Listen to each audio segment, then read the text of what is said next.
Merhaba arkadaşlar. Bugün sizlerle birlikte kulaklık tamiri yapacağız.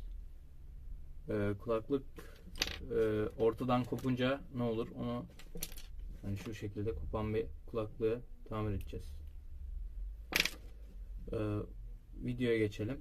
Şimdi arkadaşlar bunun için bir ölçü aletiniz olursa iyi olur. Yoksa biraz uğraştırabilir. Işıkla denerseniz olabilir belki. Kontrol etmek için. Şimdi şöyle indirdim. Şöyle öterse sağlamdır. Ötmezse bozuk demektir arkadaşlar. Şu an ötüyor. Sağlam demektir bu. Diğer hoparlörümüzü de deneyelim.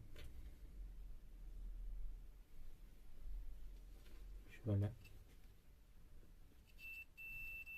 İki teline değdiriyoruz. Görüyorsunuzdur inşallah. Bilmiyorum. Şöyle yaptık arkadaşlar. Sonra buna gelelim.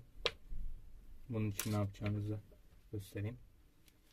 Şimdi görüyor musunuz?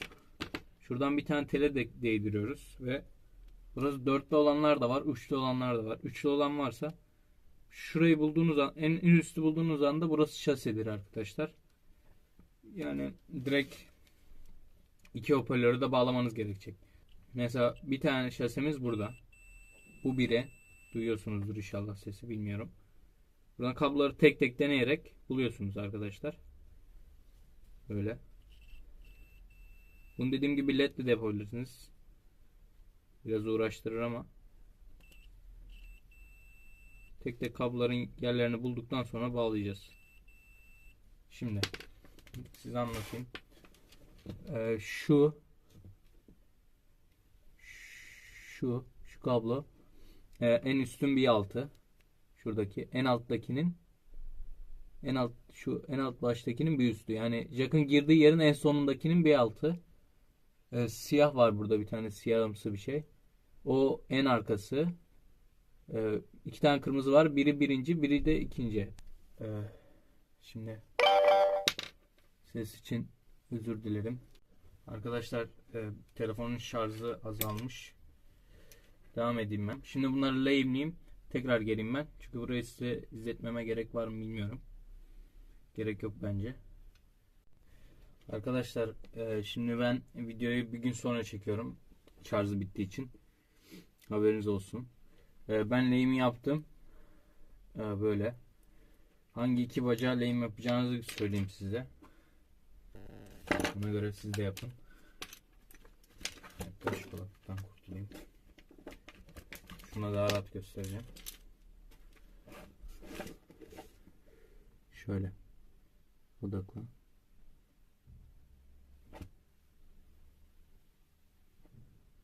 Odakladım mı bilmiyorum ama.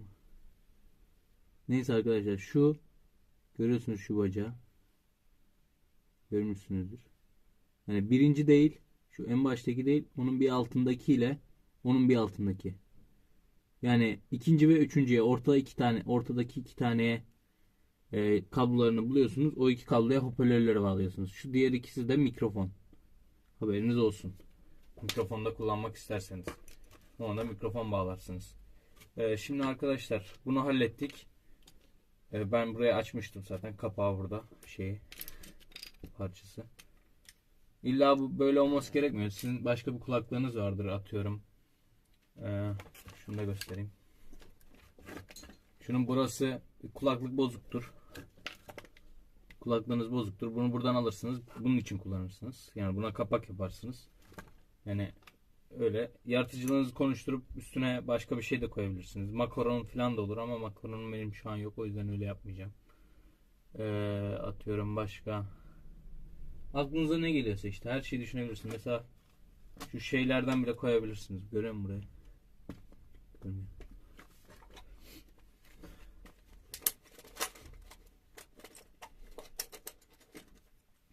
Yani bunun içinden geçirip bir şey bile yapabilirsiniz mesela. Sizin yaratıcılığınıza kalmış. Orijinal olsun istiyorsanız benim yaptığım gibi yaparsınız. Bunu böyle kapatıyoruz. Güzelce bantladıktan sonra ben bantlamıştım zaten. Sonra yine bantlarım ben bunu. Şimdi videoda uğraşmayayım. Böyle kapatıyoruz. Kulaklığımız hazır. Tabi bunu Japonlarsınız, şu tuşu. Tuş kullanmayacaksınız zaten.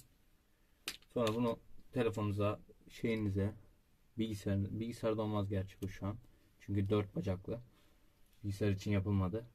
Telefonunuzda kullanabilirsiniz. Video bu kadardı arkadaşlar. Bir sonraki videoda görüşmek üzere. Kendinize iyi bakın. Hoşça kalın ve bay bay.